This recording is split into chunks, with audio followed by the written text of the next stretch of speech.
Well, here we go. Take a look at this mess. Isn't that beautiful? Welcome to the bench, everybody. It's a happy Tuesday. I hope you're all doing really well. Forgive me for the late start here. I had a conversation going with my fearless leader about his guitar that he damaged, or someone damaged. We don't know. I'm going to get you down in the business here, as close as I can get you. That's about as close as I can get my camera. Alright, as the title describes, I saw this and almost threw up. Timothy, hello, man. I need to go over and make sure I'm subscribed to your channel. In fact, I'm going to do that right now while I'm broadcasting EMG pickups. These are, yeah, I can safely flip this over. No, wait, hang on. I got to get a couple parts out of here. Probably the most important parts of any electronic controls in any instrument are these. If your guitar doesn't have these, it sucks, okay? I'm just saying it. And if it has tape, put these under all your, take the time to pull the cavity off and put some body cavity cover and put some lock washers on your volume pots. This one had them. I don't know if it was done originally. Things obviously been worked on. So my hope is that the company that built this, which at this point I'm not 100% certain, but I might be able to tell you. Well, let's see. This is a Washburn brand bass that somebody has gone through, and I hope they altered it. But if they did really. This stuff, yeah, this one, I'm just gonna kind of go over some parts that you should have in your possession before you do any wiring. Now, I do understand using electrical tape. I understand it.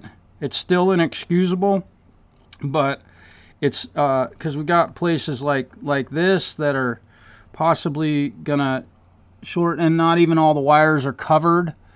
So this is a real shoddy wiring job. So I do recommend, before you do any wiring on your instruments, own some shrink tubing. If you're going to do wiring, this stuff will save you from having to do it twice. I call it wasted steps. If you're carrying stuff from your work van into a job site and you're plumbing a house, don't just carry an extension cord. Carry the extension cord and the drill and your toolbox all at the same time. All right, that's a work ethic that I was taught at a very young age, and to this day keep that work ethic in check. I've repaired this one repair on the power wire. This had electrical tape on it, so we're going to do the negative side of this real quick, and you can see these little bits and pieces of tape, as if that's going to really help a whole lot. So the owner of this bass is just a wonderful client of mine, and she did not do the work herself. The bass was owned by someone who I believe is no longer with us, and so I want to turn this thing back into something that is not going to fail because some tape fell off of a solder joint. So what they've done here by folding that over, that's really a good way to do it. So I don't have a lot of, but I'm going to just dive right in. Let me make sure I've got my camera pointed correctly. It seems like it's pointed down a little bit too far, maybe. Try and get you as close as I can so that I can work. And let me check my my video, my camera guy. Yeah, that looks pretty good. I can't get you any close. Well, maybe I can. Let me. Oh boy. Might be time for a new camera stand. Hang on, there we go. Now I got you a little bit closer, just a little bit. Make sure we're pointed in the right direction. Here we go. All right. Sorry if you're getting wishy-washy with the or seasick but my camera guy, he drinks a lot, so he's dizzy all the time. All right, so that's about as close as I can get you. So have a lighter handy. You can also, and I'll show you another little trick for doing this sort of work. We'll snip this off. I don't want to drop that inside the guitar or bass. I'm sorry, Freudian slip. I'm going to get my glasses off of my face so I can see what I'm doing. Okay, so these little teeny wires, and I didn't quite get that shrunk all the way, so we'll hit that again with a little bit of heat. There we go. We want to do a good job getting that shrink tubing nice and melted. So this is my method of removing the shielding off of a wire, and you want to do your damnedest to not remove any strands. You want to have all of the strands maintained. If you cut through one of them, cut the wire off and start over again. This is real basic electronic wiring for guitars. This wiring is really small to begin with, so you want to be real careful not to cut through anything. And there I have two ends of this wire nicely stripped, and we're going to go ahead and wrap this together. I'm going to flip this. Let me see, how can I do this? Let me get this out of the way so I've got a little more room to work. There we go. And I'm almost tempted to lengthen this piece of wire. A lot of times when you're doing this stuff, you'll find other things that are loose. But in this case, I'm not too worried about it. We have plenty of wire. I'm going to wrap these two together. And with your soldering, as they call it in Canada, had a little discussion with a friend about that this morning. It's kind of fun. Play some football. The other thing is have one of these handy so that you can tin your soldering iron so that you've got a nice clean surface. And you want to heat the wire, not the solder.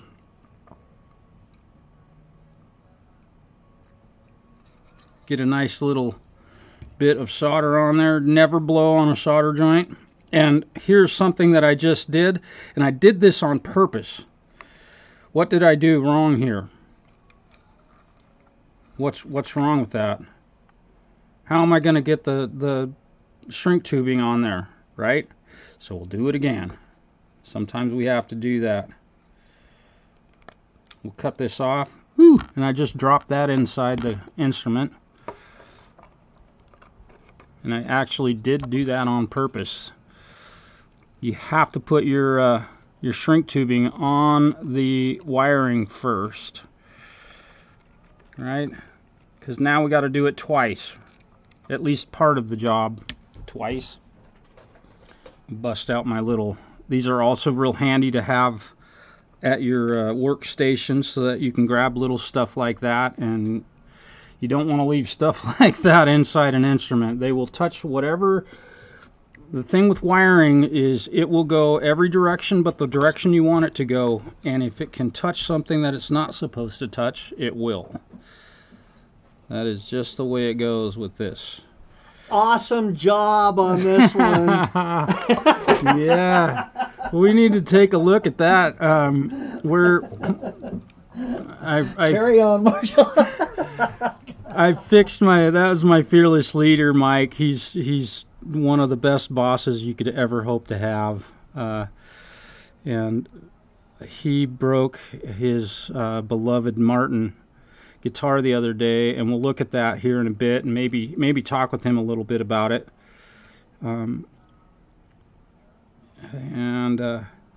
We've glued that up and are about ready to do some finish work on it. So we'll take a look at the repair that I did on that. And forgive me, I'm not looking at the chat right at the moment. I can't do that while I'm working. I am being paid right now to do this work. And my orders on this instrument from my lovely friend and client Janine to make it like new. All right, so we've got the wire stripped. We're going to take our piece of wire, shrink wrap, shrink tubing. I'm going to cut it long enough to cover the entire repair. I'm going to snip a little of this off of the tip of that. That one's a little bit long. There we go. We'll bring these together, but first we'll put our shrink tubing on. I almost did it on purpose twice. Put our shrink tubing on the wire and bring those two together. You usually don't have a whole lot of room, and this wire just snapped off of there. So we're going to grab a new piece of wire, and I'm going to go ahead and grab my old bag of unthrown away wire from way back in the era of good wiring material. Actually, you know what? I'm going to go ahead, because this is a newer base, and this is the kind of stuff you run into constantly when working on instruments like this. I'm going to go ahead and use my my extra wire here, and I'm going to cut this a little bit longer. It's always okay to have a little bit of extra wire in a device like this, because you never know when you're going to have to repair it. So I'm going to strip it in the same manner that I stripped the other stuff. You have to roll it. You got to be very careful not to cut your finger so you're not playing guitar for weeks, right? Get the old slice going on. A little bit of string hanging off here. That'll be a good scene for Quentin to put up on his YouTube channel.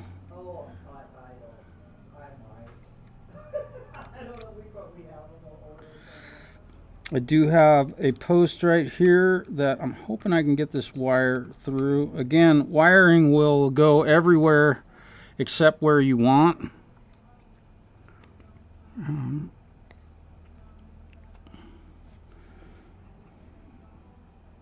Boy, that's a teeny little hole. So here's what I'm going to do here. I'm going to loosen this nut so that I can spin this a little bit, get it up where I can get at it. Be very careful to not. And I'm going to go ahead and try and heat this a bit. See if I can get the solder off of the hole. There we go. Now I've got a big enough hole I can get my wire through it. And I'm going to go ahead and bend this, make a good mechanical joint.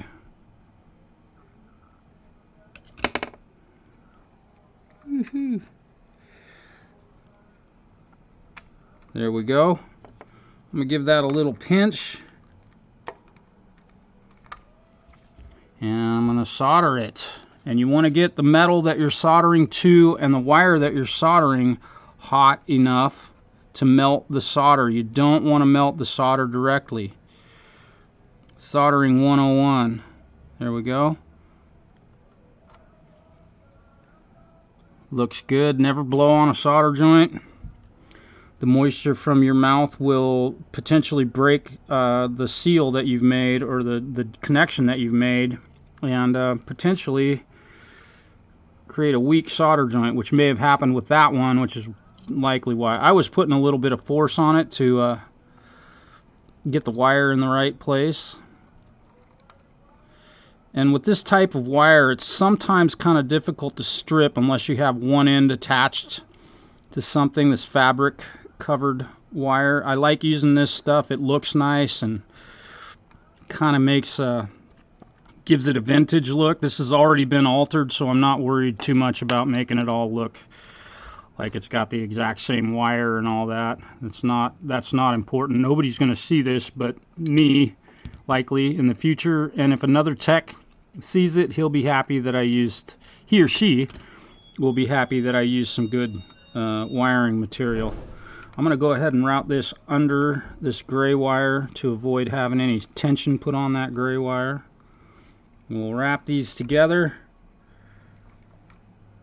All right. And we have our shrink tubing on here, and we'll solder this.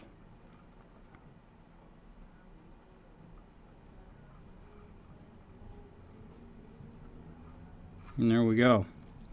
We have a nice solid solder joint. We'll let that cool off for a bit here.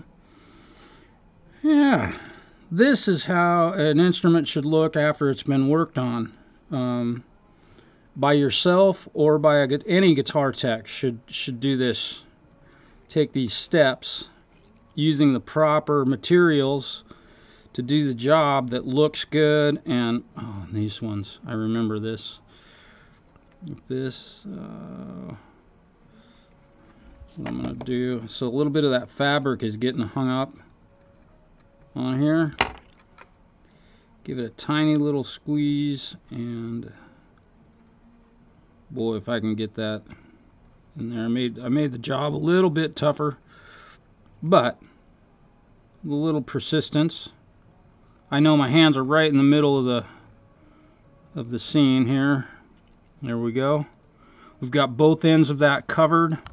Going to take our handy Bic lighter. I keep one at my bench 24/7 and heat it up and let it shrink down and cover that.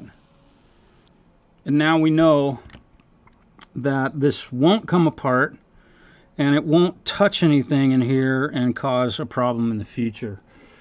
Let me get this out of the way. I'm going to take a look at the chat real quick. Hi Josh. Reality, hey Lori, hello Richard. Let me see all who's here. Yeah. Yeah, EMG pickups are definitely Leela, Josh, hello. Povald, hello. Let's see. Richard, my pedal isn't going to get here until Wednesday. It's on a UPS truck between here and Troutdale. Yay. See, that's all it took for me to pull this repair.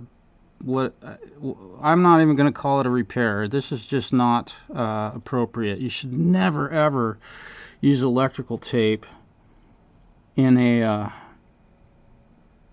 guitar. It's a terrible idea.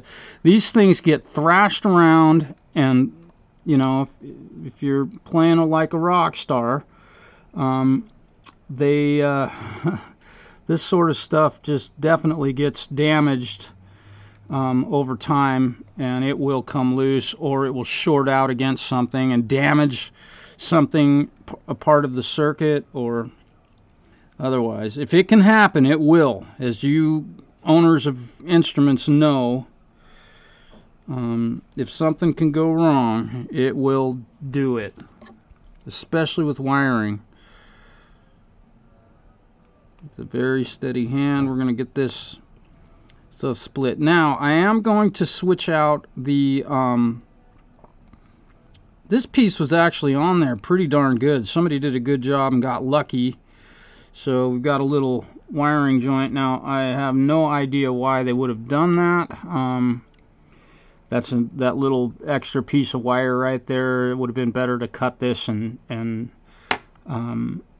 not have all this extra mess going on. So here's what I'm going to do. I'm going to go ahead, while I'm doing this video, I'm going to swap out this switch. So, yeah, as somebody just commented, what a mess. It sure is. So I'm going to take my camera. I don't want to point it at my face. I want to point it at the work that I'm doing. So what I'm doing here is taking a photograph of how this thing is wired, and I want to be able to see where everything's going. So the red is going to center.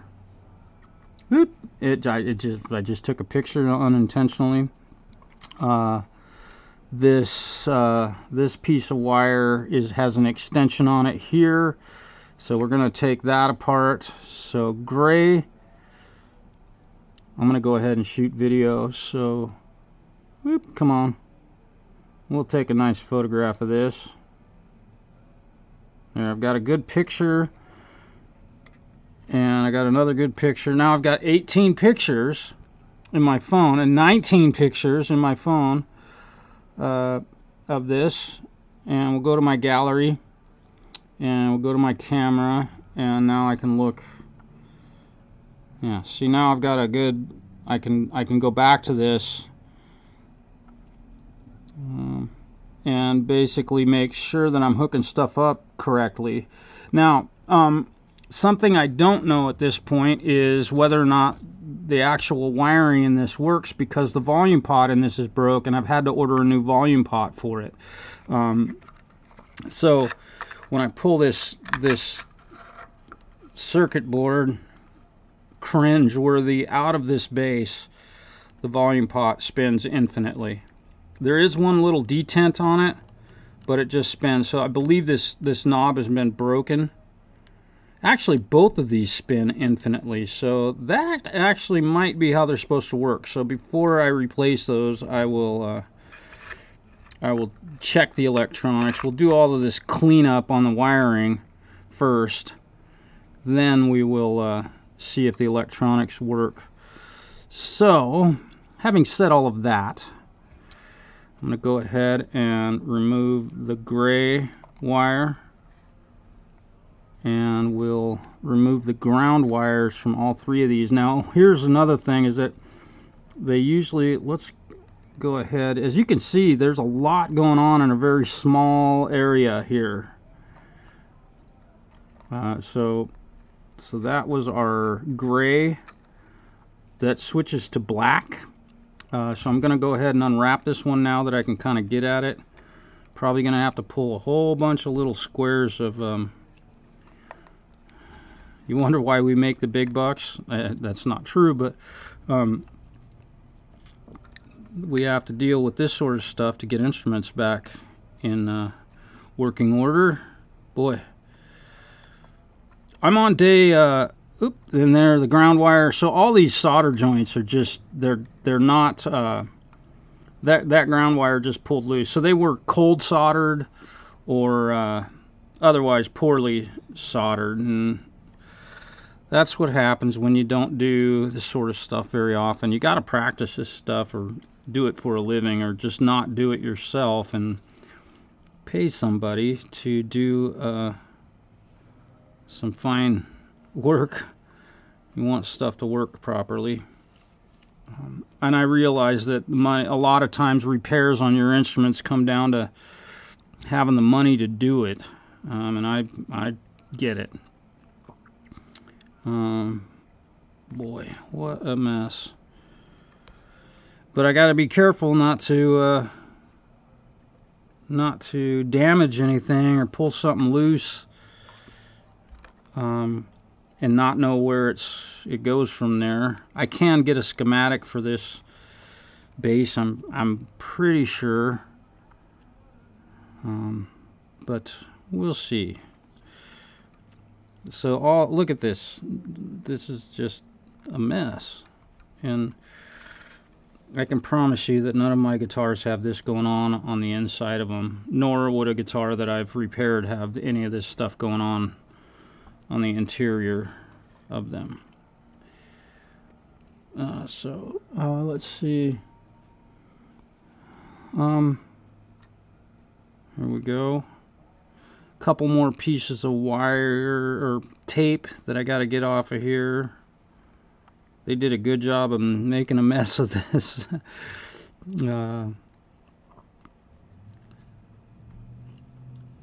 I wish I knew a few names of guys. There is a gentleman in Portland, Oregon named Lance Denny, who is a guitar repair technician. So if you live in that area, he would be someone I would recommend you take your instrument to have some repair work done if you need it. All right, so that's definitely long enough. So we're going to go ahead and I'm going to cut all of this extra crap out of here. Doing my best to keep the healthy wire healthy.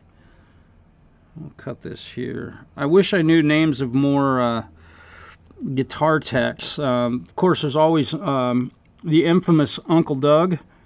He's one of the best electrical guys ever.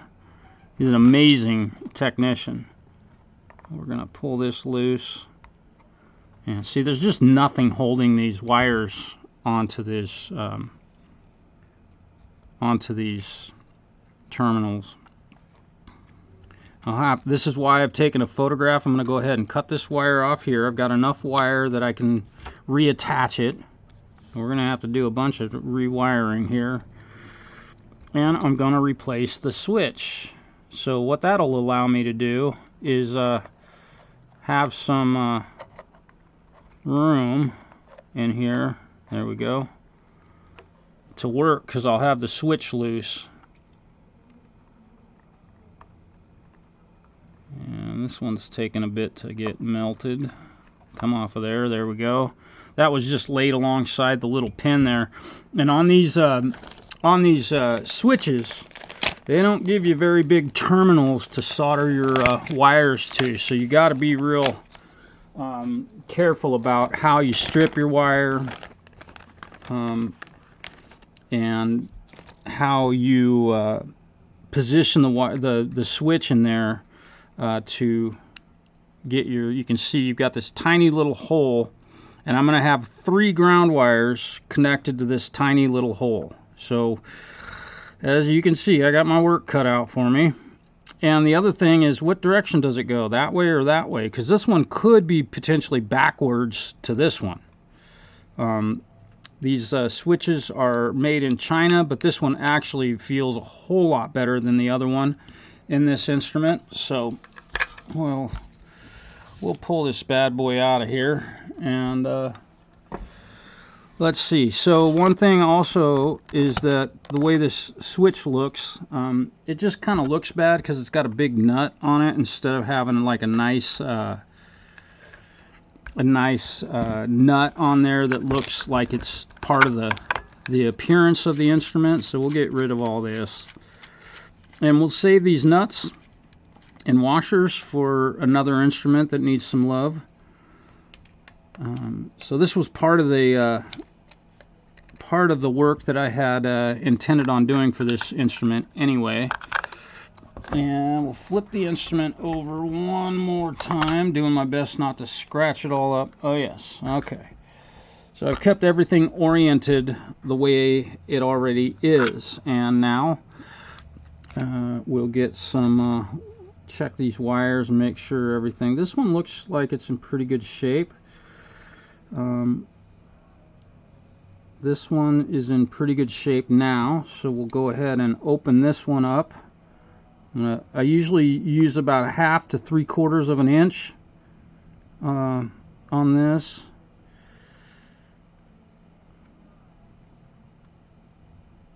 Y'all watch Monday Night Mix reviews on SMG. Curious if anybody watches that show. I know Gary was watching it last night. I don't know if he's here today. Let me check.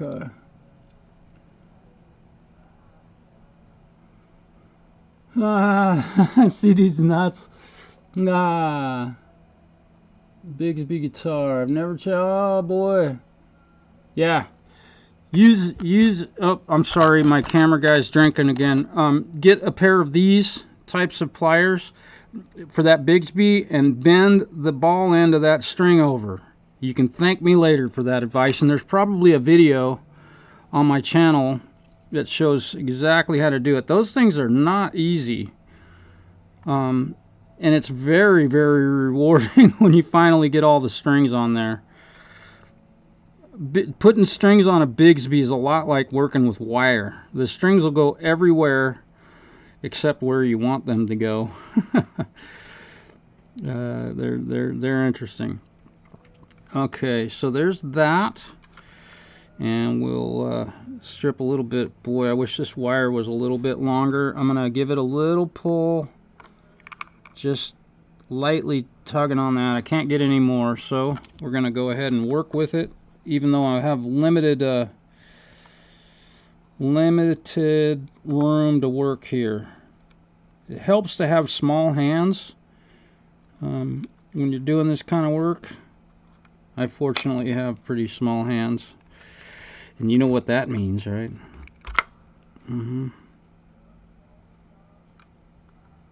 Okay, all this stuff out of the way. And this stuff is fairly time consuming. As you can see, it's not like you can just pull a switch out and solder a couple wires and done. So I've got some of this errant wire sticking off the tip of that. I like to cut that extra shit off of there. Alright, so there's that one, and our red wire is looking pretty good. And then I've got yeah, that's everything. So now I need to remember which wire goes where. We had 2 gray wires going to it. Yeah, this thing is, but look at the instrument at this point without all that. I pulled all of this tape out of there. All that shit was in there, and I can only assume that it worked. I don't know 100%, but so this one has that extension on it, so that one goes to the red, goes to center. Is that right? I didn't do a very good job taking pictures. Let's see. Oh no, red. Yeah, red goes to center. Red goes to center. I know I've said that 4 times already. And that gray, this gray. Okay, so now that I've got this, I'm going to go ahead and strip these other wires, and we're going to do a very small amount of stripping on these.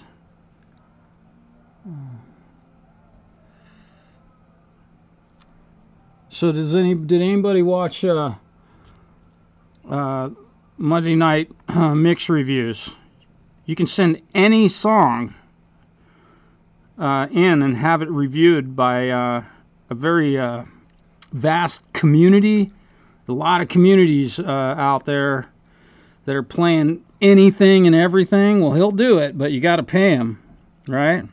It actually costs a little bit of money to get your song played on there. It's not like you just donate $10 and you get song played every couple weeks or whatever. You get an actual mix review, honest mix review of your song. Anybody watch that? It's on hey Feisty, hello, I hope you're doing well.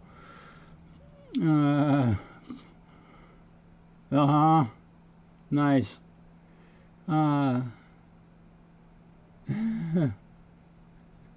Pole vault. That is a cool name, by the way. I dig that. So I'm going to do my best here to get our grounds. I'm going to go ahead and set the switch in place in the direction that it needs to go, and I'm going to pull the knob off the other side of it because it's touching the bottom of it's touching my bench and holding the switch up. I could fasten it in place, but I might need to pull it off of there one more time. So got our red. Now I don't know if I'm going to be able to get all of these wires through that little teeny hole. It's a problem I've had. Yeah, well, I'll leave it at that.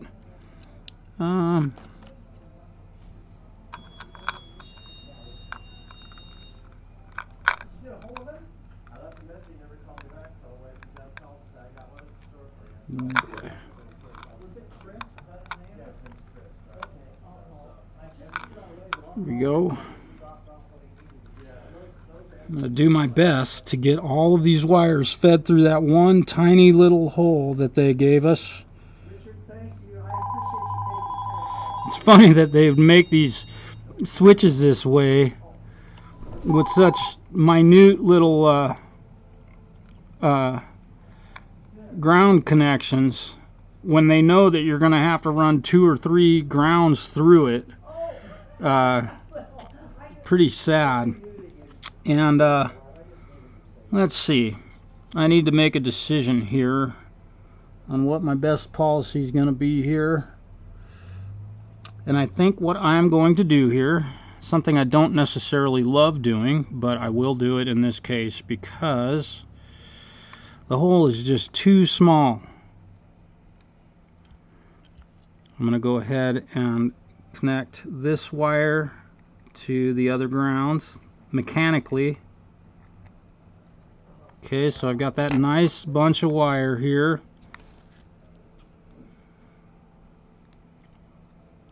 Not much room, so I'm going to go ahead and pull this up out of here.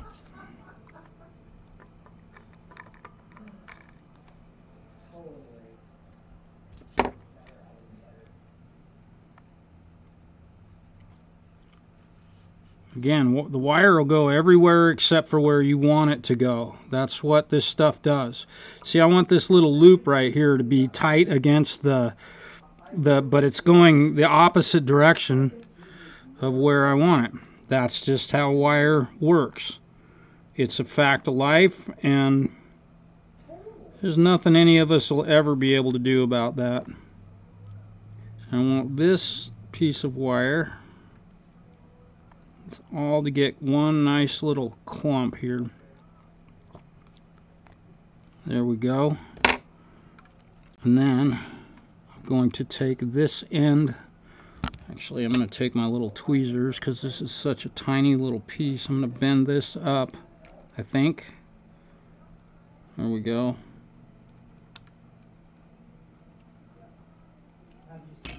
Again, the wire will go everywhere but where you want it.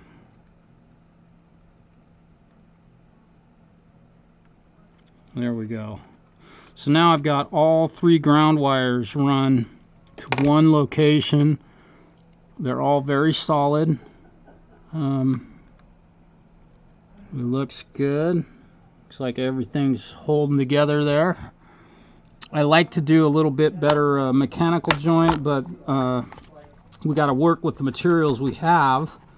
And most manufacturers of switches put a tiny little hole that allow you to solder. I'm going to tin my my iron here, just putting a little solder on it, and we'll see if we can get a good solder joint here. There it goes. Nice and tidy, nice and clean. All right, there we go. Now our red wire goes to the center pin. I'm gonna bend this stuff up a little bit.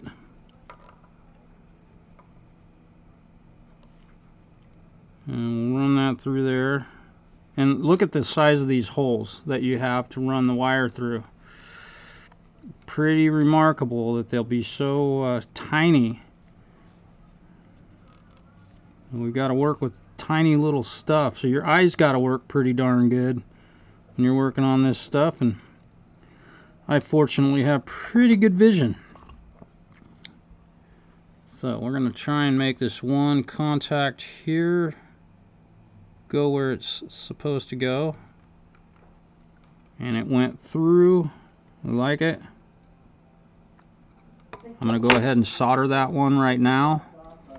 And it's awful close to the edge of this instrument, but we'll make it work.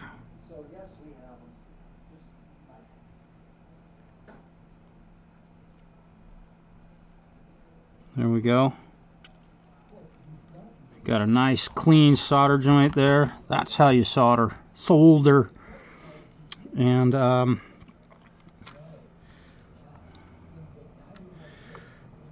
I believe I've got these correct. We're going to go ahead and I'm just going to do a test here real quick.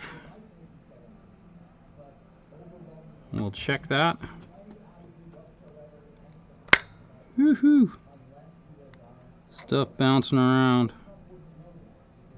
There we go. And I know if you can't see that, I'm sorry. Well, I'm not sorry, I just can't help it. And this last piece of wire will go here. Look at that, it's actually staying where I want it. Holy smokes. That's unusual, but it does happen once in a while where a wire will actually go where you want it. Don't have a lot of room to work in here.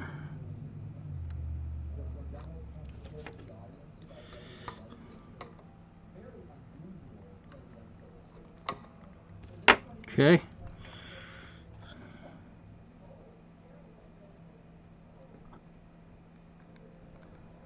I'm so lucky that my fearless leader lets me do this and do these live streams. And I got to be honest, this has been very good for business. I get calls from literally all over the country, people that want me to do work on their instruments. So I'm very proud of that fact, and I appreciate it very much. Oh, which one of these washers? We're going to put a lock washer on the back side of the knob here. Which one of these washers is going to be the right size? And I think I have one of those. I'm looking through my spare parts bin right now to see if I've got the nut that I'm looking for. Gotta have lots of nuts too. Let's see if this one fits it. You got all these extra nuts and washers and shit for just this instance. I don't know, but I think this lock washer might fit the switch. Let's see. Nope, too small. Do I have a spare one in here, an old one I can use? I do not. Not in that box. Oh, maybe this one?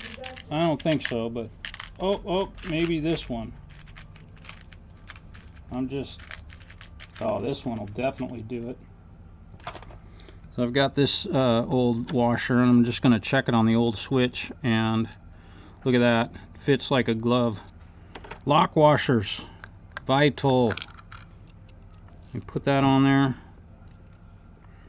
Throw the switch back in here, and let me see if this nut fits this. I think it does. Oh yeah, it does. I'm hoping that the thread's the same on this one. So, well, we'll just use some old washers that I've pulled off of other instruments, I think. Whew. I burn the washers that go on these three-way switches. They're an odd size. Not necessarily an odd size, but there aren't a ton of extra ones laying around usually. So I'm gonna go ahead and open up the package. These came from who is it? I don't even know. Let's see here. So now we're going to make this look a little bit nicer. I'm going to go ahead and attach it. Oops. Oh, shoot, Mike. I'll grab that phone, Mike.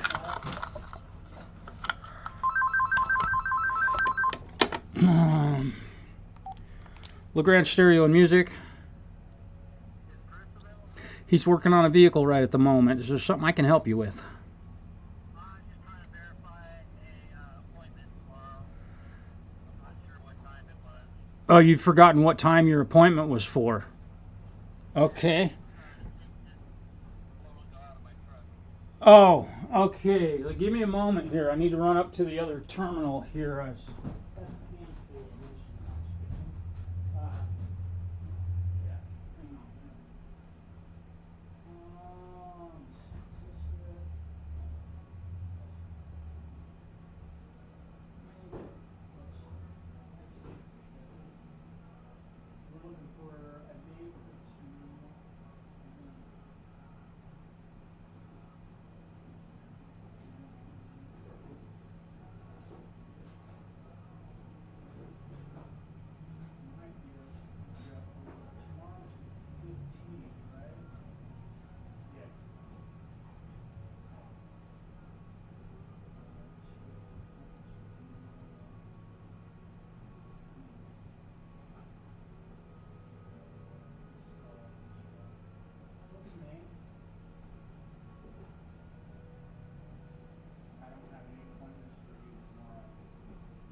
recommend that you do first, before you ever call us, is call LifeSaver.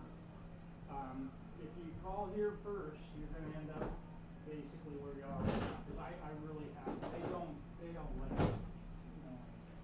So do you have the number for LifeSaver, and give them a call and tell them all of your details that you just shared with me, and let them know what the situation is. They will also be able to tell you what date your appointment is for. Okay? They'll help you. You might be on hold for a little bit, but just be patient with them. And I'm sorry to have to do that to you, but I'm not seeing an appointment. I can't dig much further. So,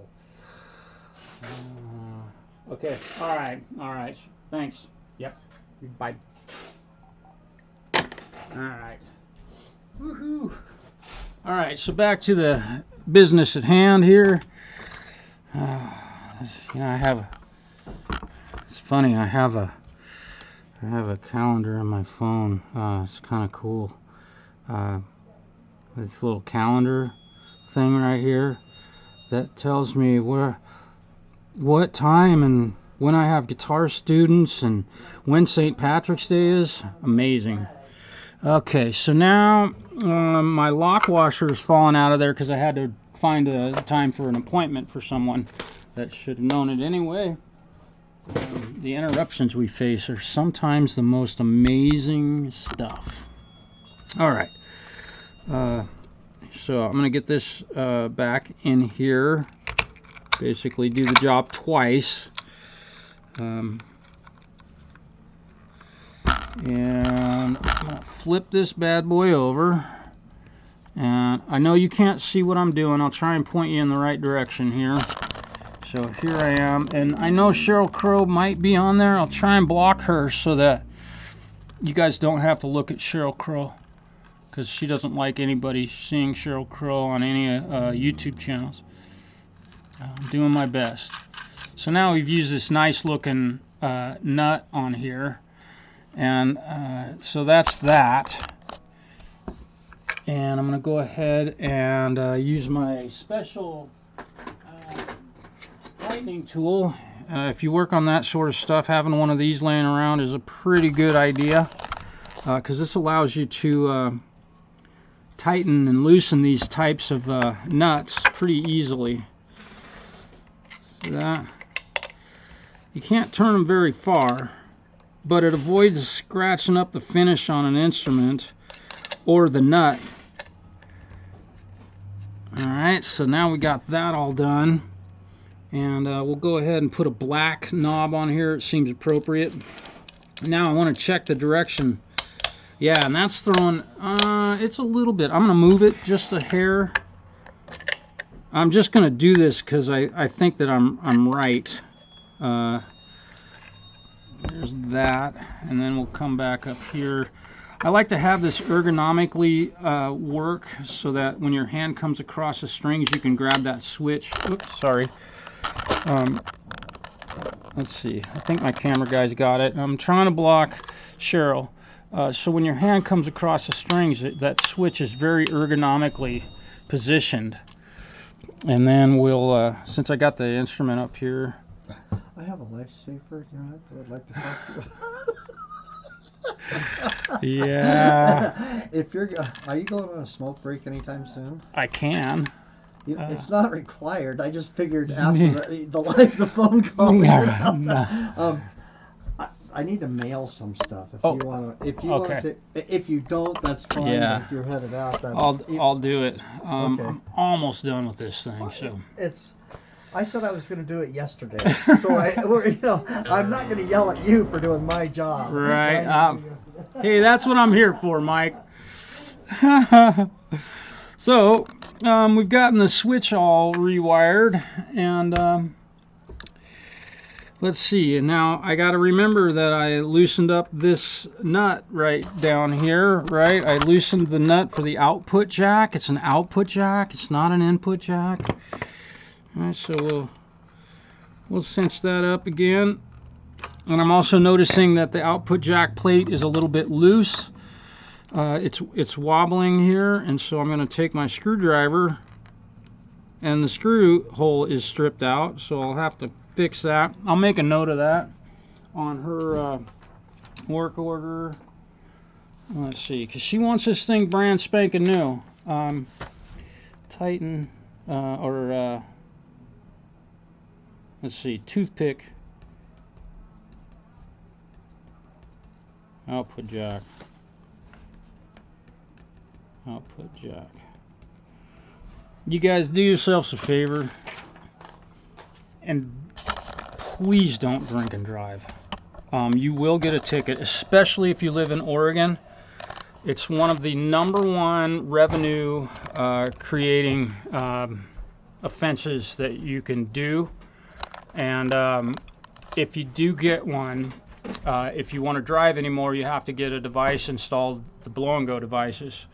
And if you have one, you probably know what I'm talking about. And my advice is, #1, don't call the store that is providing the service for you, because we're unable to provide you anything, any information aside from call the 800 number. And if you make an appointment, if you don't have one of these, I'm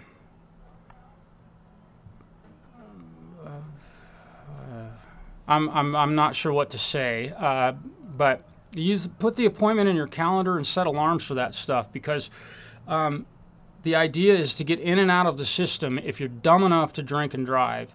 I don't say that. I've had a Dewey, and I'm not afraid to admit it. Get in and out of the system. I was dumb enough to drink and drive, and I got a Dewey, and I didn't have my license for a long time. It was way too expensive to take care of getting the blow and go devices in, and they don't make it easy for a reason. It's a punishment. So if you do get a Dewey and you have to have a LifeSaver device installed, write down all your appointments, put them in your phone, set alarms for them so you don't miss them, because if you miss one, you may end up having to have your license suspended for another year. I don't know that, but that's why they do it. So please don't drink and drive. Do yourself, myself, the people around you, the kids at school. All right, there's my PSA for the day. All right, so now we've got this whole thing.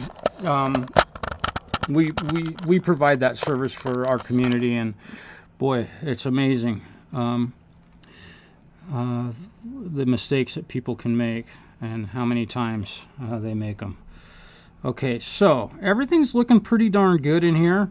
I know that the battery is probably dead, and also noticing that there's some screws that have been changed, so I want to switch these back to black screws. So I'm going to pull these out of here and check the battery.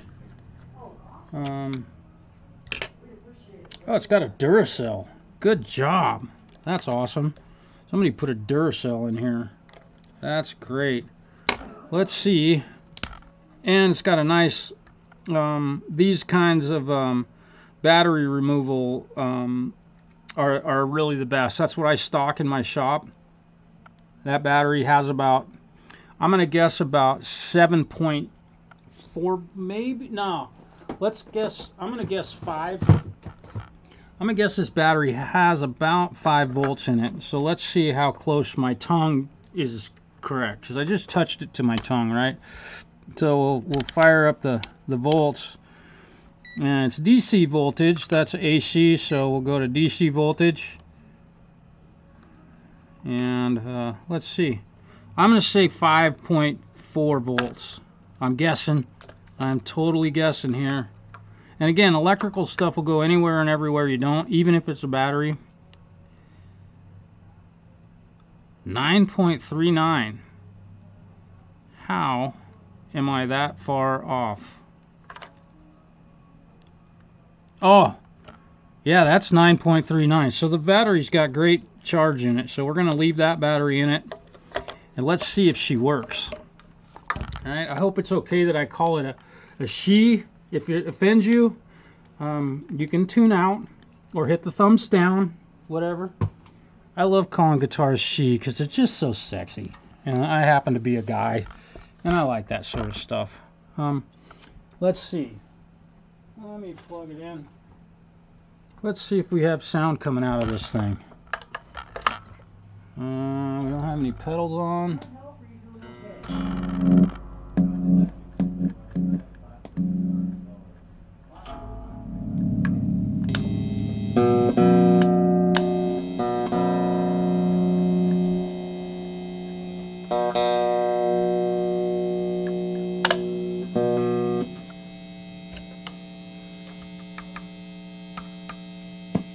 So I have the outer two wires to the switch. Now I'll show you what I'm doing here. So I've got the switch in the down position, but that pickup is on. And in the up position, that pickup is on. And in the middle position, they're both on. So it's very much like an old Les Paul with active pickups. However, these switches, these knobs are bad. So I am going to have to order new knobs. They work. They work just fine.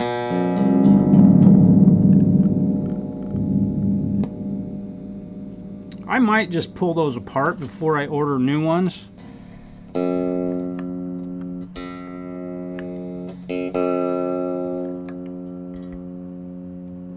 Let me make sure I'm yeah. Yeah, that's a tone control volume. Volume for this pickup. Well, I think. What is going on? How do these controls work? Definitely tone. Tone. Bright.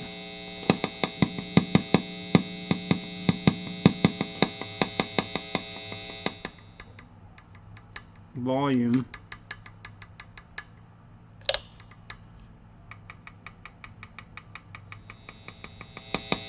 So it's a master volume.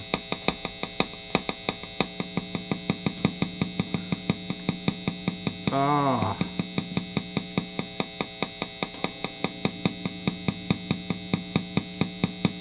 That's a tone control for this. Okay. Let me, sometimes figuring out what the controls actually do is kind of fun. I'm not 100% certain on this, and it really, it's important for me to know that. So I might have to look up a demo of this Washburn bass. It's looks like a 66W663 pickup. They look like they're the original pickups. So let me reverse the poles here. Again, we're gonna have to do some soldering on this. And these are, and I got to get some black screws for this, and I have some.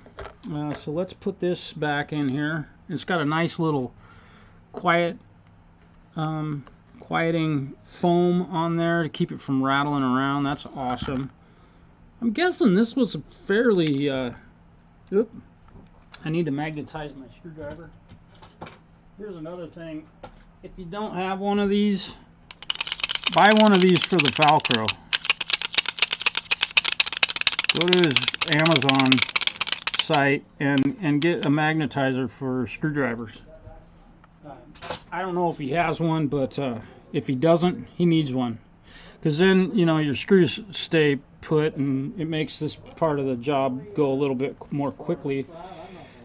I'll make something up, but it's not going to be accurate. Mike, you're Isn't not it supposed to amazing? talk I've been to in business 46 years.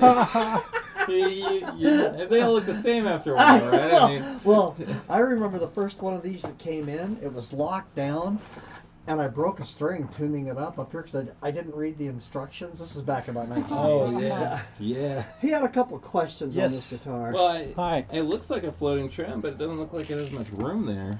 And I'm just wondering what's going on with it. Oh, give me just one second here. I've been having my eye out for a floating trim guitar. Get all Okay. those fancy. Is that squeals one out that of it. you own? No, I just saw it sitting there and I was Oh, asking okay. about it. It's your guys'. But Cool. Yeah. All right, let me take a look here. We might need to plug it in and test it. Yeah. Okay.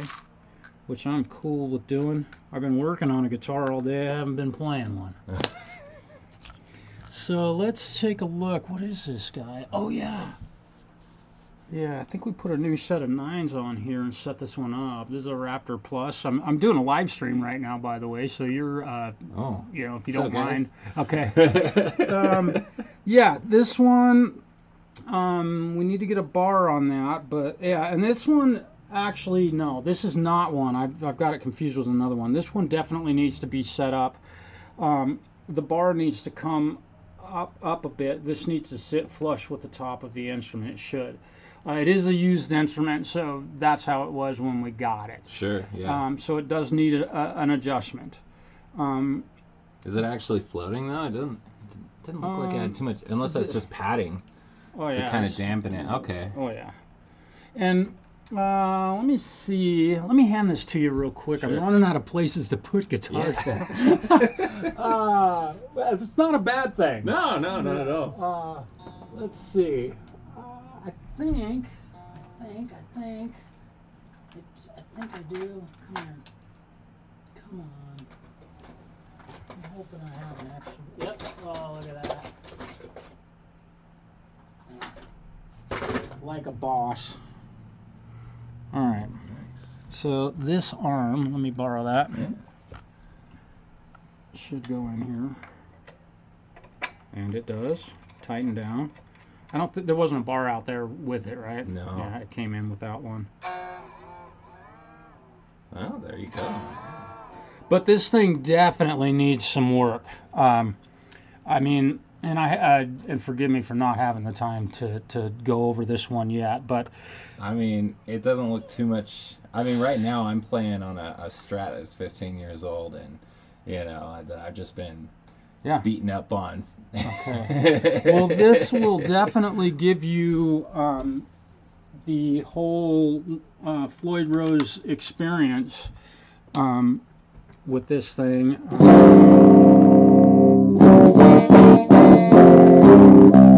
They're harder to tune because it's Let's tune this thing up to pitch, because the reason that this is dropped down so much, and my camera guy drinks a lot.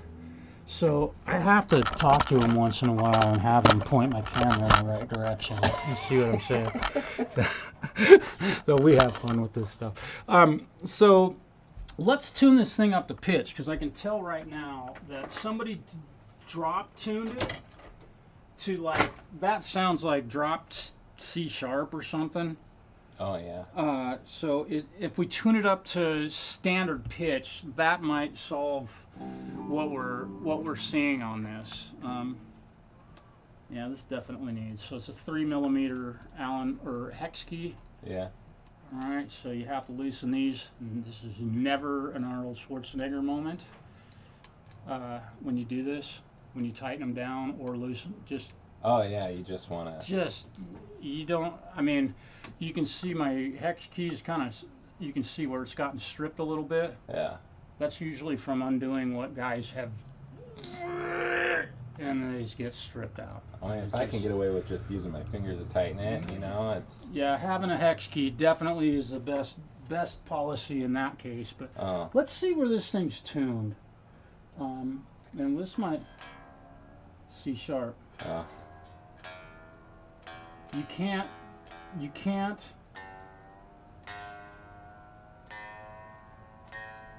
Yeah, this is going to flatten. You can't cross tune these on Floyd Rose. You have to set it up with the tuning that you like and leave it. So if you want to do drop D tuning and things like that, you have to set the guitar up for that and leave it there. Does that make sense? Yeah, yeah. Because you're balancing the string tension against springs. Yeah.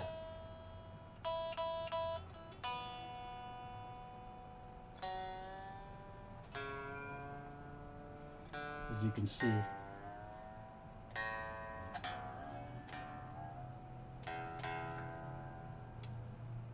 Okay, so now we're getting a little out of balance.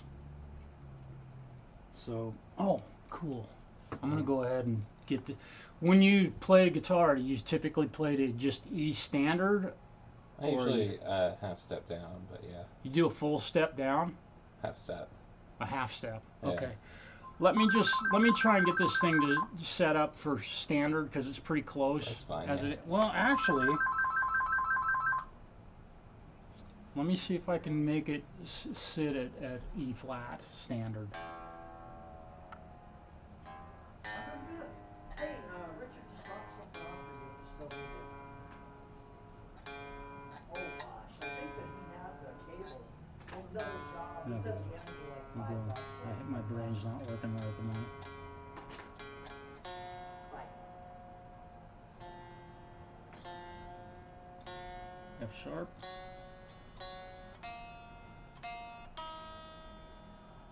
This is going to be pretty dumb. This will be pretty close. So that might be where this guitar was actually set up. It's a good tune. Yeah, it's pretty darn close. Now you can see now that bar, the plate here is sitting almost flush and level with the top of the guitar. Oh This yeah. plate right here, you probably can see it better. Yeah. So, right, so that's how that's supposed to sit. Doesn't sound too bad. No, I can get it a little closer. Let me just check. Got to kind of tune it and tune it again to get all the balance and everything right. Yeah, somebody had this. The way this guitar was set up is tuned to E flat. So standard E flat. Mm-hmm.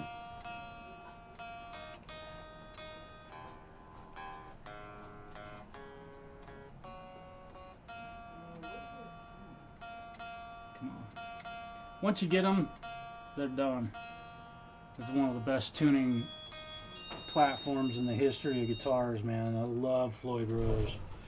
Okay, so we're pretty much dead on there. I usually finger tighten these and then give them a little. Again, not a. That's all you need to do. That locks them in place. The cool thing about this one, it's got this string tree, so this thing, the tuning stability on this should be pretty. That didn't even move.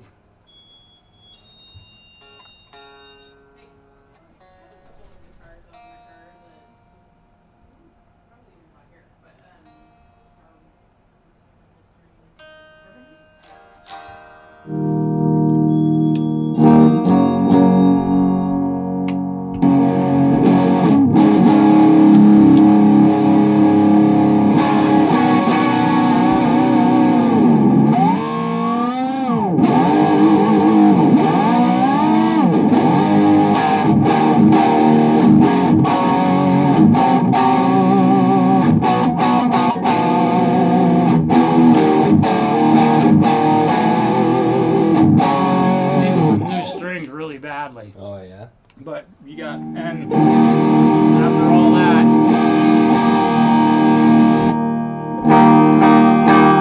perfectly in tune.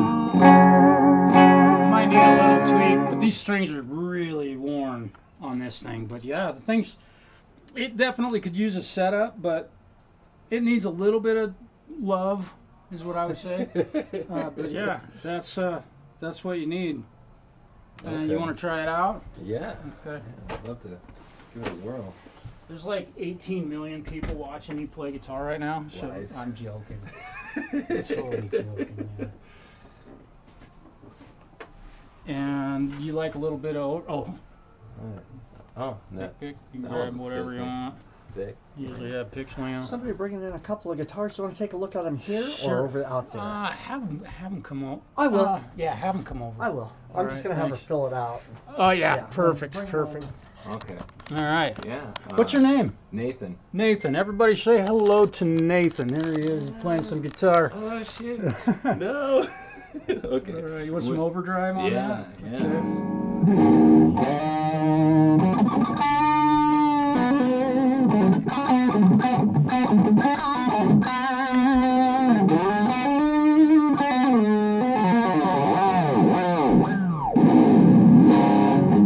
Overdrive. Nice, yeah. Each one of them has harmonics.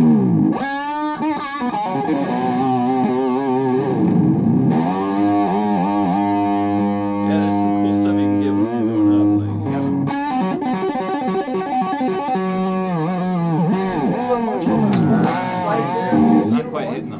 harmonics on it though? Harmonic, yeah, the strings. It's the strings. I Yeah. almost Talk to him. guarantee Okay, thank it. you. Yeah. And each one of them has their own unique little place where they happen. Oh, yeah. You can be off by a millimeter and not get a harmonic. Believe me. I own a bunch of them with those on it, and every one of them you gotta have that special spot. Oh yeah. Hello. I just have a couple of guitars that are missing one. They're each missing one string and or broken strings or whatever. And so I just need strings replaced and then tuned Okay. up, if you don't mind. Okay. Yeah. Now, what do you think? Well, I think it's great. You know, like yeah, just need some love. I could definitely work on it and all that. You know. I don't know how much it's going for or what you guys are. Let me see what we can do on that. I don't think I can buy it right today. Okay, But understood. I think I could definitely, you know, Let me shut in the this near off. future, come back and take it off your hands. We could probably get this guitar today. If you got an extra $200 laying around, I'll let you take it home. $200. Mm-hmm. I don't have $200 on me. Okay. Okay. But that's definitely possible within the next week or two. Okay. You know, so yeah, if it's still sitting around. We haven't had a lot of interest in this, and it definitely needs new strings and a bit of a setup, and I'd polish up the frets and do all of that too. But you can do that, or I can do it, whatever you'd like to do. Yeah. But there you go. It would be super cool to have a floating trim. So Yeah. that's my new goal to work for. There All right. you go. Okay. Okay. You want me to set that back on the rack for you? Yeah, if you want to take that up front with you. Oh, let me grab that. Yeah, thank you. Yep. All right. All right. So, all right, man. Thanks, Tell me your man. name again. Nathan. Nathan, there you go. Thank you. It's good to meet you. All right, you too. Have a good day. You too. All right. So, you got two acoustic guitars, it looks like. Yeah, these are just really basic for kids learning type thing going on. And Oh, it's not. I think we Yeah. bought them here. Okay. Yeah. Yeah, we're a Tenara dealer. So this one is missing. Yeah, I'll put new Yeah. strings on Okay. all of them. I Sounds just good. replacing one string as usual. One is gonna happen gonna right happen right behind after it. the- okay. Yeah. So, and then we'll just do basically what I would call like a health inspection. Check Okay. the neck relief, making sure the string action's right. If that becomes like if I find some stuff, I will call you and let you know, hey, we need to do this to this guitar. I don't treat any of them differently than my own, so I want it to be set up perfectly. Now, are you playing both of these? I don't play either of them. You don't? Okay. My daughter, who is only 12, Okay. just started taking lessons, and Oh. and the other one is actually my other daughter's, who's away at college right now. And I just thought, oh, I'm taking one, and I might as well get the other one tuned up too. So Okay, cool. So basically, I'll just do a health checkup on both of them, Okay. and just what I said. And a 12-year-old, who's she taking lessons with? just her grandma, my mom. Grandma, So, okay. yeah. Cool. I am an instructor here at the shop, so she starts Goes falling in beyond love that. with it. Yeah. And mom runs out of stuff to show her. Okay. I can take her to the next level. Okay. That's cool. My compliments on having Yeah, a 12 she's been doing piano and for I don't know 2 or 3 years now, 2 years maybe. Yes, pandemic time. Yeah. Anyway, so Good for she her. started that, and then they had a song that was kind of dual a little bit ago, and she knew it. Mom knew it on the guitar as well as on the piano, and so she was like, "Do you want to try it on the guitar?" And she was like, "Yeah, this is cool." And she said she started picking up stuff really quick. So Oh, that's cool. great Anyway. to hear. that's fun. Yeah, and the cool thing about guitars, camping trips and stuff. Yeah, it's everywhere. Take your It's guitar so with you. easy. I love that part Yeah. of it. Yeah, just so do that with a piano. yeah, exactly. Right. So Not quite the same. yeah. Let's see. Okay, so Do I need to put? I didn't even think about it. Uh-huh. Do I need to put names on it or anything, or Nope. What I'm gonna do is fill out another one of these, and I'll put a Slip tag in on there. both Okay, of them, perfect. and everything in the case will go home with Okay. it. Don't worry about that. sorry, it's so dirty. My reputation depends on not stealing anything from anyone I ever. don't even know that there's anything in there. Actually, I Yeah. didn't even look. I think there's like some old, see, We've got some books in there. and that's basic fine. books in there. So Yeah, I love she to might see wanna that use stuff. that, It so. kind of says, "Hey, I'm playing a little bit," or Yeah. so. That's good stuff. I mean, I am a luthier, but I also am a teacher, Yeah. and I want nothing more than to see every kid in the world with a guitar in their Yeah, hand. I bet. So, and that's a great direction for her to go from playing piano to guitar, because they're very similar. They're both percussion instruments, or Right. drums ultimately. So she's Yeah, probably so she got has good a little rhythm. bit of drums too. That's funny. That's Yeah. interesting. Her dad plays drums, so Oh, she gets a little bit from that side. that's so. great. Yeah, that's a great transition. I played piano before I played guitar. My grandma had one. I was Yeah. annoying the crap out of my family at 4 years old. So, that's a wonderful Yeah, that's cool. for her. So I don't know how quickly I'm going to get these back to you. Okay. So I've got quite a bit that I'm in the midst of right now. Okay. But I'll do it as quickly as I can. Okay, sounds All good. right. And does she have a guitar at home right now that she's She able to doesn't. play? She will just use my mom's until Okay. she gets it back. Okay. So I think she'll be fine. I'll do my best to have one of them ready by tomorrow. No worries. Like I- if it's, I was assuming it would be a week or two, so Well, that's great if you can get it done soon. So. Yeah, my policy is working musicians come first, then kids. Yeah. And so if she has an Sure. instrument to play, she'll keep playing. So Yeah. I realize mom has one, but we'll make sure to get Okay. it back to you as soon as I can. Awesome. Thank you. Okay, thank you. All right. Boy. See you later. Okay. Woohoo. So, party time. Let's see. Where was I on this thing? Somebody remind me what I was doing. Holy smokes. Hello. Oh, Vanzini. Hello, brother. Woo. I may just have cooked my camera wire. I hope my camera didn't just die. I just may have cooked my camera wire with my soldering iron.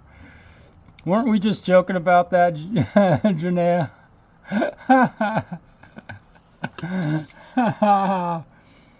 All right, I got to say hi to everybody. I need to take a moment to just chill out for a minute. It's been a very, very busy day.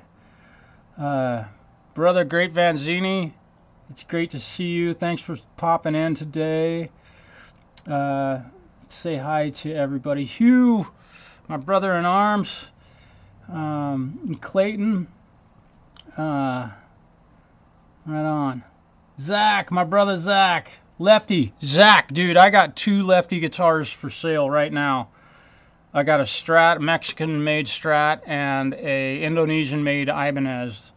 That Strat is absolutely sexy, dude. You should check it out if you're interested in an electric guitar.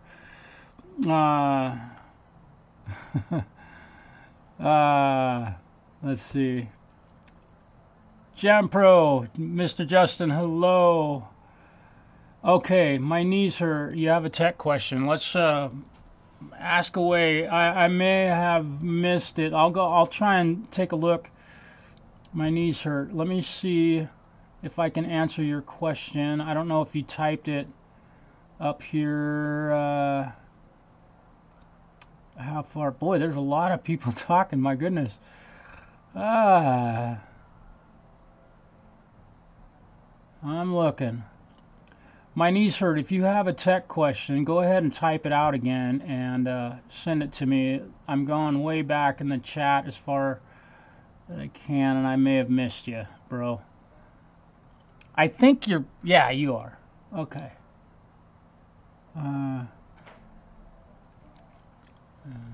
Yeah.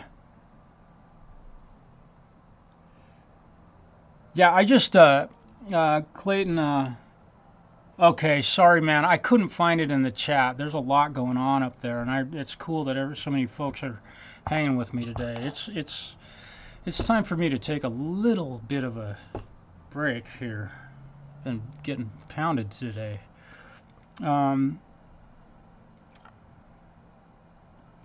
Let's see. Yeah, I set up a Korean-made Jackson Dinky J.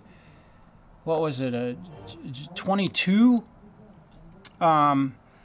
For a guy that plays in a local heavy metal band here, and I got a text from him this morning. His name is Nick, and he's like, "Dude, this thing feels so great." So I always love getting feedback, and every one of my clients has my phone number. They can call me 24 hours a day. I work 24 hours a day. And right now, 7 days a week. the screw on the bridge that raises the strings on the big, okay. I need to file the razor sharp edge off. Oh boy. Okay. And I get it.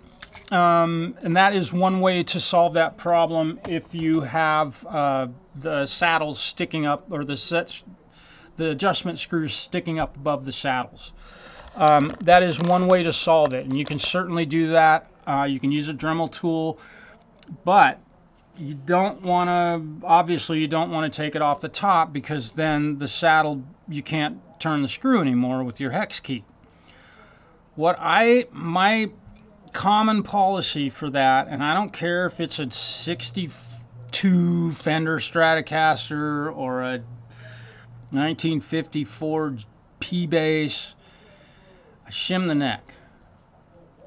What that does is it forces you to have to raise those saddles up, and you drive the screws down into the instrument instead of filing off the end of the screw.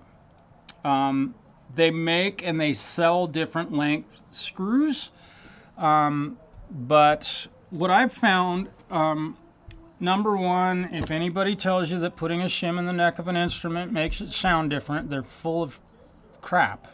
It's not true. So my policy is to shim the neck, and what I'm talking about is starting with a shim that's likely, what is this? This is a 1/32 of an inch thick laminate, and I do recommend using wood. Another material that works fantastically is, hang on, this. You know, the stuff that they wrap pallets with?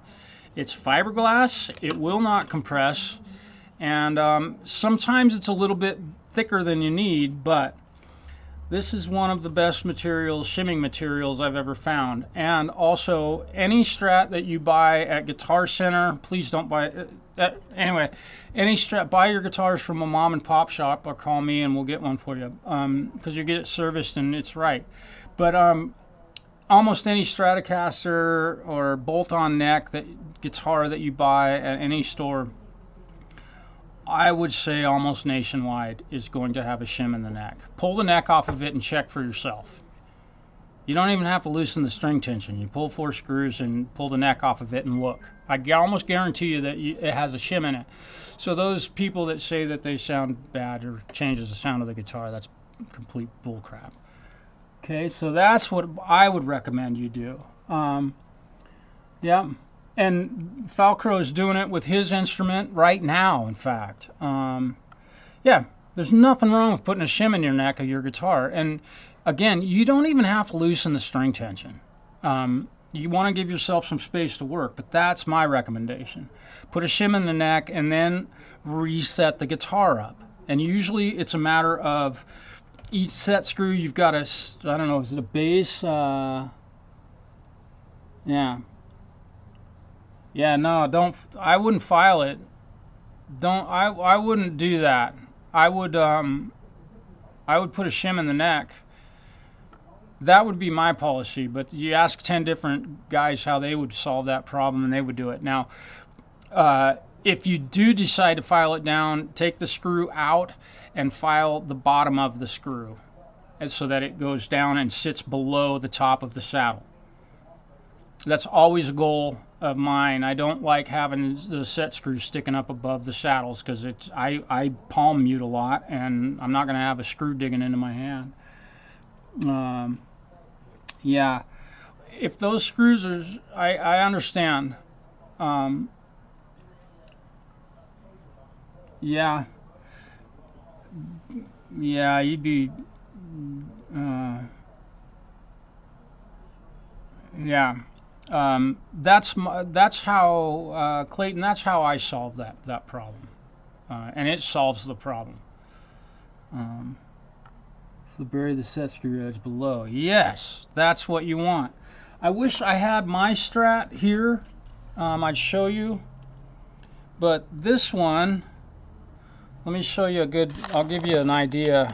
I didn't do any work on this instrument, but all of the set screws are down below the top of the saddles, except for these two, which who does that, right? You're never going to scratch your hand at. And these two, but the string's so big, and I can feel this one. And we might address these ones. Now the other thing that is available to you to solve that, and I'm going to stop with this advice at this point. They do sell different length screws. I've got some. Where are they? Where are you? Oh, here they are. I've got them in chrome also, but I bought this set of, these are the screws that would go into your saddles on your fender shaped object or bridge, whatever. These ones are 3/8 of an inch. I've got them that are, what is it, 1/16 smaller than that, 7/16. So you can get these by replacement screws and just get shorter ones. Measure the ones that are in it and then order a set that are shorter. I just don't recommend sanding them off because you potentially will damage the ability to adjust that thing. Does that make sense? Yeah. Yeah.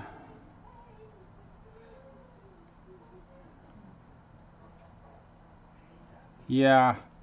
Now, I'm going to ask you a quick question. Maybe you can answer this. Do all of the set screws across all of the saddles on that instrument stick up 1/8 of an inch? I'm not happy with what I'm seeing. When they get on the road, I don't even know who they are. I mean, it got to the point where I think. Because if that is the case, you definitely need to shim that neck. That would be the solve. And you can use, let's see. Okay. Yeah. Yeah, and you can always put a piece of foam over it or something, but that'll inhibit your palm muting and playing style, I suppose. Yeah. And again, you can always take your Dremel tool. I've got one sitting here, right here on the floor. You can always take your Dremel tool, pull the screw out, and sand off the bottom edge of that. But you don't want to leave any sharp edges on that because you'll scratch up the plate in the bridge. And you want to keep your guitar looking nice, unless that's what you want. And you want to round off that point of that thing. So that is definitely a way to solve it. But I typically don't do that. I just adjust the neck because you tilt the neck down, right? It requires you now to have to raise these saddles up to get your string action to where it was. So you don't have to sand on anything. You don't have to try, and you can't, when you're sanding on something, believe me, you can screw it up. You take too much off and now your guitar won't set up properly, that sort of thing.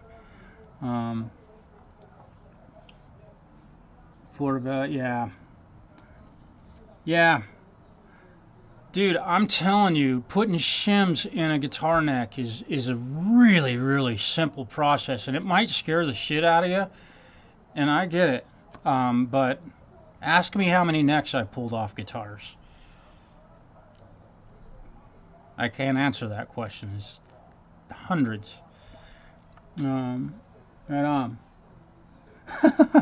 Yeah, that's cool. So I asked earlier about any of you who have watched the Spectra media group. Glenn Fricker watched the Glenn Fricker broadcast. He did Monday Night Mix reviews. Last night it was kind of cool because one of my songs received some pretty good accolades. I'm really proud of that. It's not a big deal.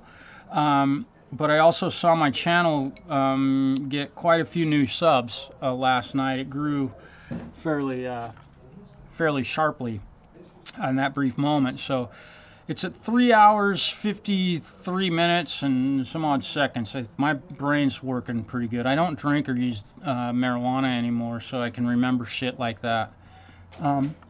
Yeah, it's my affinity strap for your tips, and it worked. Yeah. Yeah, Justin, he just lives down the road from me, and he was having the same issues, and problem solved. Let's see. Yeah, Hugh is absolutely right. A 1,000th of an inch on a guitar is an infinity, man. It can be the difference between fret buzz and no fret buzz, and super low action and not low action. And as a guitarist, those little, it's kind of like, I look at guitar necks and the action on a guitar a lot like our mouth. Your mouth can feel less than 1,000th of an inch of difference. If you have a less than 1,000th of an inch little piece of something in your tooth and you bite down, your mouth can feel it. And it's very similar.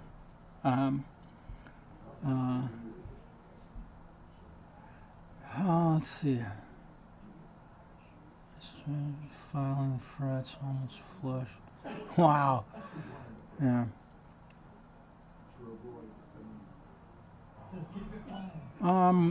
Yeah, let me, okay. Yeah, and I don't know if I've ever learned how to pronounce your name correctly, but I believe it's Janaea. And, it was fun to help you the other day online. You did such a great job, and it was so cool to see the results of our my help in your video, and I'm grateful for that. I love helping people with that sort of stuff. When I have when I have time, you got lucky. So let me put a link to this this video, and let me see if I can find it. Oh look, Marshall's set up by Marshall's live right now. Submit your mix, Monday night mix reviews. Let's see. Yeah, there it is. Okay, so I have my speakers shut off. That's good. I'm gonna copy a link. Copy. There we go. And I'm gonna paste it in here. Let's see. It's 03. Oh, there's a 56, I think, or 52. Hang on, let me look back at that. You guys, give me a moment here. It was really cool. And you guys, if you're in, it doesn't matter what kind of music you record or play. Any style of music is played on his show. 335.56. Okay. 335.56. So I put a timestamp. Come on, Windows 11. This part of Windows 11 just sucks. Paste. Okay, so there'll be a link to his channel. It's Spectre Media Group. He's the guy that makes fun of bass players a lot. So if you're a bass player, bear with him. Yeah. Yeah. Yeah, exactly, Tremor.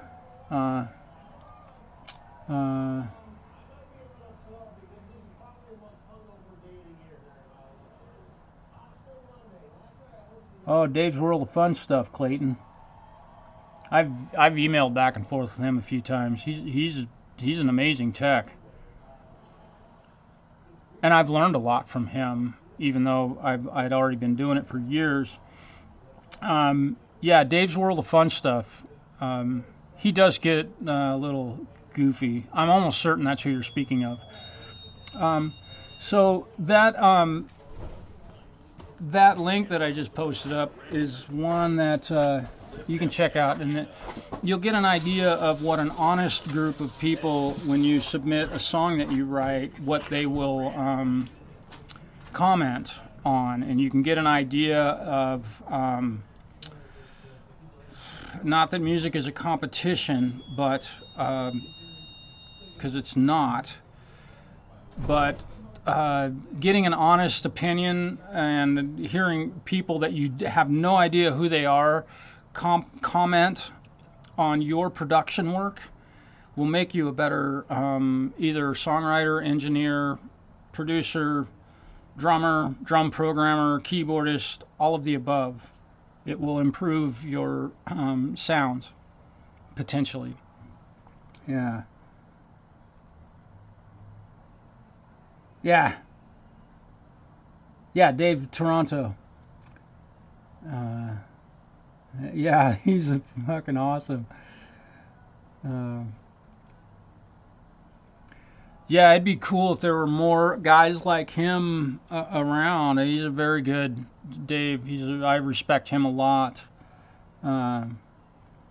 Yeah, give that song a spin and take a look at what true, honest criticism of your music has. Because I've had other songs on there, and I've been consistent with the feedback that I've gotten off of those. He doesn't typically play videos for your songs. It's just an audio critique, although sometimes he will flip you shit about your videos on there, and you have to pay to have it played on there. So I think it's a worthwhile drop of money. And if you watch that particular show, you know somebody who was on it, or you're familiar with somebody who was on it, and you can watch what the people in the chat had to say about my mix. And all of the feedback was legit, totally legit. And there are times on that show where people get brutal. And the person who submitted the song generally deserves it.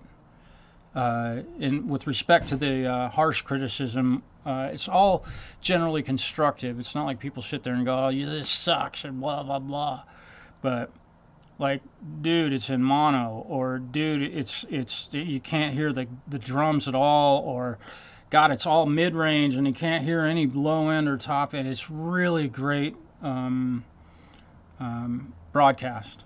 And he does it live. Yeah. Yeah, Hubs and I both entered the same contest, and Hubs got a banger award in his production of I can't think of the name of the song. I wish he was here. Yeah, we both entered that and both placed very high in the rankings on that one. So that was cool. But he definitely beat me out with his tune, and deservedly so. Did a great job in his video production. It was what was it? Bad songs from the 90s or something. We did Bye Bye Bye. And Gary, I can't remember what song he did. I could probably figure it out. Yeah. Cool. Yep, Ice Ice Baby. Da, da, da, da, da, da. And then he blended it into another, like a Led Zeppelin tune or something. It was unreal. Gary definitely was a fantastic production. Yeah. And yeah, personally, I prefer an honest community. If somebody puts up a song on a live stream, that I think that there should be some room for honesty about them. But that's my thoughts on that. I'm going to leave that at that.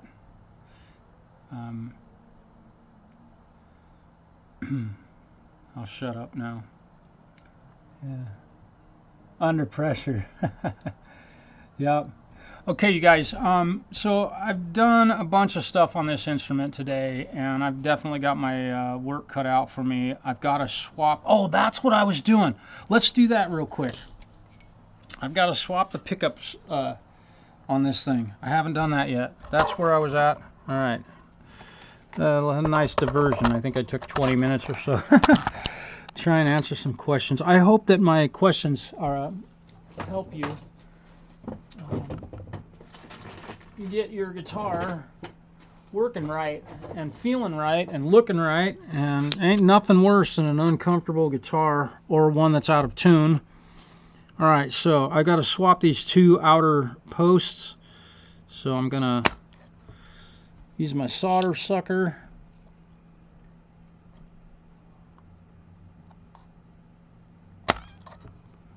There we go.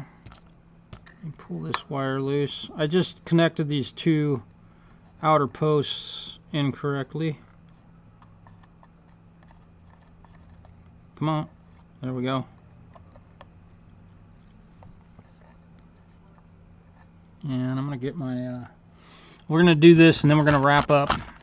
So I realized that I hooked up these wires backwards. So I'm going to remove these. There we go. Alright.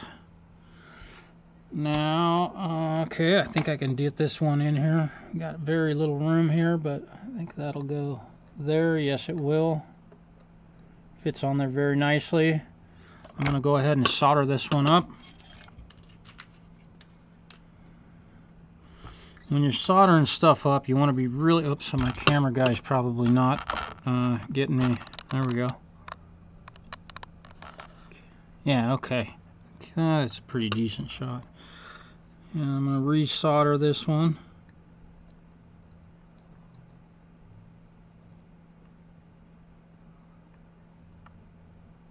There we go.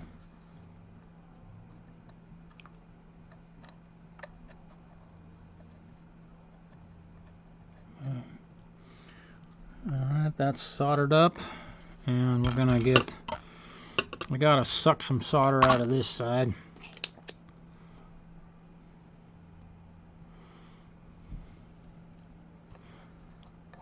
This is another tool. If you're gonna do some soldering, you should really have one. Even if you only do it ever so often, this is a lifesaver. It'll make your work look so much cleaner, and if you make a mistake like I made, it makes it easy to solve without making a big mess.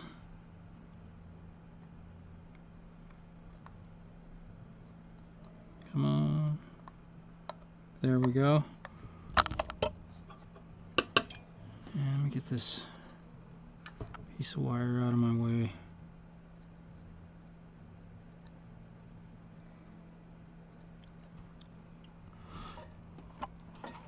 Alright, so now I've got the pickup selector switch in there correctly.